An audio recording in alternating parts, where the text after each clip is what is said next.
Ассаламу алейкум, урматтуу кыргыз элим, урматтуу Кыргыз Республикасынын президенти Садыр Нуркожоевич Жапаров, урматтуу башкы прокурор, урматтуу Жогорку соттун төрагасы. 2026 жылдын 5-июль күнү Бишкек шаарынын Ак-Өргө конушундагы 9 канат көчөсү номер 21-дарегинде жайгашкан ушул үйдүн жер төлөөсүндө менин атам Ботаев Кубатбек тергөө материалдарына ылайык денесине 20дан ашык бычак жаракаттары келтирилип, өзгөчө мыкаачылык менен киши колдуу болуп 7-июль күнү жерге берилди.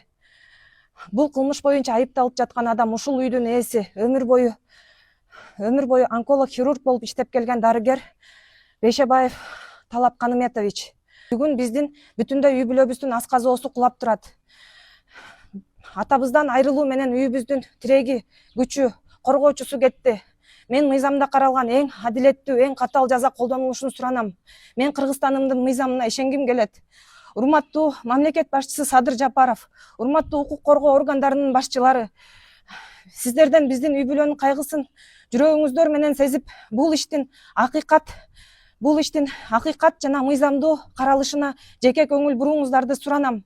Менин эң чоң өтүнүчүм сот процесси толугу менен ачык өтүп, коомчулуктун көзөмөлүндө болуп, менин атам өзүн өзү коргой албайт. Бирок анын үнү бул менин үнүм. Мен бул үн сиздерге жетет деп ишенем. Азыр биз бул ишти толугу менен алдык. Мына жабырлануучу кыздын жактоочусу болдук. Анан мына биз дагы азыр сүрөттөрдөн көрдүк. Анан ал жерде 20дан ашык бычак сайылган да, 20дан ашык. Азыр тергөө тараптан иш ГУВДда 20дан ашык бычак сайылып жана колдорун, мисалы ошо өлүп калган адам ошо видимо походу защищался, ама колдорун манжаларынын ортосунда толтура бычак жеген. Анан көбүнчө в основном жизненно важный орган ошол жактарга сайылыптыр, боорлоруна, жүрөктөрүнө. Азыр мына биз дагы ошо сүрөттөрдөн көрүп атабыз. Анан азыр ГУВД иш Ленин районунда болгон, Ак-Өргөдө. Азыр ГУВД тергеп атат. Ал жерде мына азыр 122 берене, 2 часть, 7 пункт менен убийство с особой жестокостью деп, бул боюнча 12 жылдан 15 жылга же өмүр бою эркинен ажыратуу деген да. Эми биз дагы азыр МВД, ГУВД, Генеральная прокуратура, президентибизге да кайрылабыз.